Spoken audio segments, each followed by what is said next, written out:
ஓம் சாய்ராம். என் அன்பு குழந்தையே, இன்று உனக்கு நானும் முருகனும் உனக்கான ஒரு வரம் தர உன் வாசலில் வந்து நிற்கின்றோம் என்றில்லவே.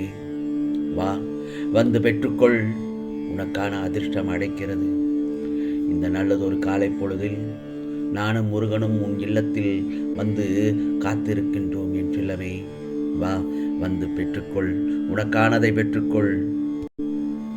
என் செல்லமே, உனக்கு கர்மா என்ற பெயரிலும் சோதனைகள் என்ற பெயரிலும் அதிகமான கஷ்டங்கள் வந்து கொண்டே இருக்கின்றது.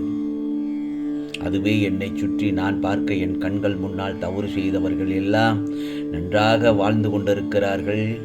என்னை ஏமாற்றுகிறார்கள், எனக்கு துரோகம் செய்கிறார்கள். ஏன் பல நேரங்களில் சில நேரங்களில் என் மீது வீண் பழியை போடுகின்றார்கள். ஆனால் அவர்கள் இன்றளவும் நன்றாக வாழ்ந்து கொண்டிருக்கிறார்கள். சாயப்பா, இந்த கலிகாலம் இது இப்படித்தான் இருக்கும் என்று எல்லோரும் நான் கேட்டால் அதைத்தான் சொல்கிறார்கள். நல்லதை செய்து சிரமப்பட்டு கொண்டே இருப்பதால், அல்லது நானும் அவர்களை போன்று சிந்தித்து சந்தோஷமாக வாழ்ந்து விடவா என்றெல்லாம் உன் மனதில் அதிகமான குழப்பங்கள் இருக்கின்றது. என் செல்லமே, உன் மனதில் இருக்கும் அத்தனை குழப்பங்களும் தெளிவு பெறும். உன் வாழ்க்கையிலும் நீ எதிர்பார்க்கும் விடிவு நிச்சயமாக வரும். முதலில் இந்த உலகத்தில் எல்லோருக்கும் நீ கூறும் உண்மை புரியும். அந்த சமயத்தில் நீ உண்மை சொல்லும் பொழுதும் என்று எதிர்பார்ப்பது நடைமுறையே அல்ல. நீ சொல்லும் உண்மையை எல்லோரும் எதிர்பார்த்து கேட்பார்கள் என்பது நடைமுறைக்கு உகந்ததல்ல. சிலர் உன்னை தவறாக புரிந்து கொள்வார்கள். சிலரும் வேண்டுமென்றே உன்னை தவறாகத்தான் பேசுவார்கள். அவர்களிடம் ஒவ்வொன்றாக விளக்கம் சொல்லி உன்னை நிரூபிக்க முயன்று கொண்டிருந்தால் உனக்கான மன அமைதிதான் முதலில் போய்விடும். என் செல்லமே, இங்கே மனித வாழ்க்கையில் கர்மா எவ்வாறு செயல்படுகின்றது என்பதை முதலில் நீ தெரிந்து கொள். நீ சரியாகவே நடந்தாலும், நீ நன்மைகளை செய்து கொண்டிருந்தாலும் அதற்கான பலன் உடனுக்குடனே உன்னிடம் வந்து சேர்ந்து விடாதே. அதற்குண்டான பலன் உன்னிடத்தில் உடனே வந்து சேராது. அதே நேரத்தில் தவறு செய்பவர்களுக்கு அவர்கள் செய்யும் தவறுகளுக்கு ஏற்ப தண்டனையும் உடனுக்குடன் கொண்டு வந்து தந்துவிடாது. இதுதான் வாழ்க்கையின் உண்மை. ஆனால் நீ தொடர்ந்து நேர்மையான எண்ணங்களுடன் சரியான செயல்களுடன் இருந்தால் அதே வாழ்க்கை ஒரு கட்டத்தில் உன் பக்கம் திரும்பும். அந்த நேரத்தில் நீ தனியாக சிறப்பாக எதையும் செய்ய வேண்டியதே இல்லை. அந்த சரியான காலகட்டத்தில் நீ யாரிடமும் எதையும் நிரூபிக்கவும் வேண்டியது இல்லை. உன் நிலை, உன் முன்னேற்றம், உன் அமைதி அவையே உன்னிடம் இருக்கும். உண்மையை சொல்லிவிடும். புரிகிறதா? ஆகவே எப்பொழுதும் நேர்மையையும் உண்மையையும் இங்கே மூடி மறைக்க முடியாது. சிறிது காலம்தான், கார்மேகம் போன்றதுதான். அது மறைந்திருக்கலாம். ஆனால் சூரியன் வந்து சுட்டு விட்ட பிறகு அது காணாமல் போய்விடும். கடினமாக உழைத்து கொண்டே இருக்க வேண்டும் என் செல்லமே. உழைத்தும் பொறுமை இல்லை என்றால் நடுவழியில் விழ வேண்டி வரும். கடந்த காலத்தை நினைத்து வருத்தப்படுவதால் ஒன்றும் மாறாது. இப்பொழுது நீ எடுக்கும் செயல்தான் முந்தைய வாழ்க்கையின் வடிவமைக்கும். உன்னை துன்புறுத்தியவர்கள் இப்பொழுது உலகத்தை ஏமாற்றலாம், மனிதர்களை கூட ஏமாற்றலாம். ஏன், அந்த ஆண்டவனையே ஏமாற்றுவதாக அவர்கள் நினைத்தும் கொள்ளலாம். ஆனால் அவர்களுடைய செயலை கர்மாவும் இந்த பிரபஞ்சமும் ஒரு நாள் தவறாக கணக்கிடாது. இப்பொழுது எல்லாம் உன் கண்கள் பார்க்க நன்றாக இருப்பது போலத்தான் தெரியும்.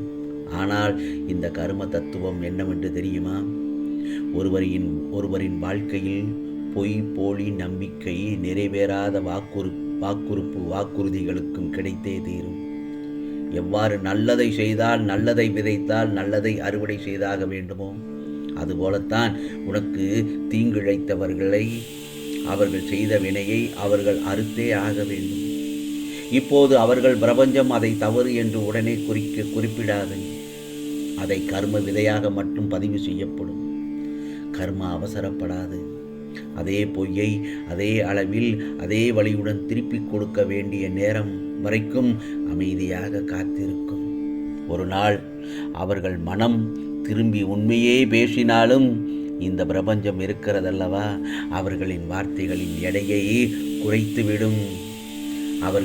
அவர்களுக்குண்டான தண்டனையை பெற்று கொண்டிருக்கும் போது ஒருவேளை மனம் திருந்தி நம்பிக்கையை தேடும் பொழுது அந்த கர்மா கேட்கும், நீ பிறரின் நம்பிக்கையை எப்படி காத்தாய் என்று, நீ மற்றவர்களுக்கு என்ன செய்தாய், நீ எதற்காக பழி பாவங்களை சுமத்தினாய் என்று ஒவ்வொரு கேள்வியாக கொண்டன்பின் கேள்வியாக கேட்டுக்கொண்டுதான் இருக்கும்.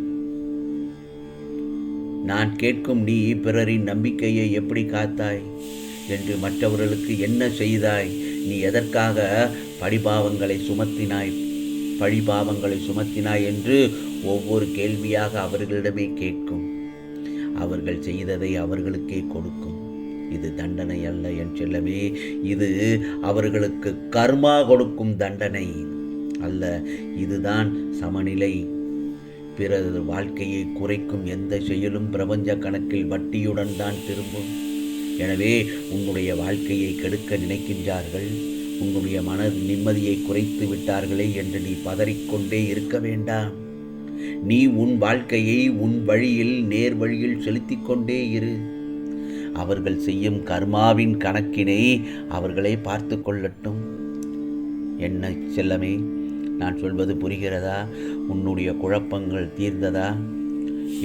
என் சாயப்பா எனக்கு சோதனைகள் என்று நீ கேட்டாய்தானே, அதற்கான பதிலும் கிடைத்தது தானே. உனக்கு எப்பொழுது நல்ல நேரம் ஆரம்பிக்கும் என்று தெளிவான உண்மையும் புரிந்து கொண்டிருப்பாய். உனக்கு துரோகித்தவர்கள், உனக்கு தீங்கிழைத்தவர்களுக்கு என்ன கதி ஆளாகக்கூடும் என்பதையும் தெரிந்து கொண்டாய்தானே. குழப்பமே வேண்டாம். நீ இப்பொழுது சரியான பாதையில் பயணித்துக் கொண்டிருக்கிறாய்.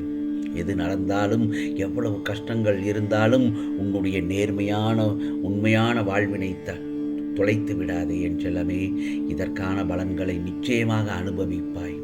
தாமதமாகின்றதே என்பதற்காக எல்லாம் தவறான பாதையை என் செல்ல பிள்ளை எடுப்பதில்லை, என் செல்ல குழந்தை எடுப்பதில்லை. அது எனக்கு தெரியும். சற்று குழம்பி விட்டாய், அவ்வளவுதான். மற்றபடி நீ தெளிவாகத்தான் இருக்கின்றாய்.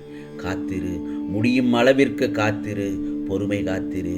எல்லாவற்றுக்கும் பலன்கள் நிச்சயமாக கொடுக்கப்படும். இந்த கர்மாவின் கரங்களில் இருந்து யாராலும் தப்பிக்க முடியாது. அதே போன்று நீ செய்த நன்மைகள் உன்னை வந்து சேர்வதை யாராலும் தடுக்கவும் முடியாது.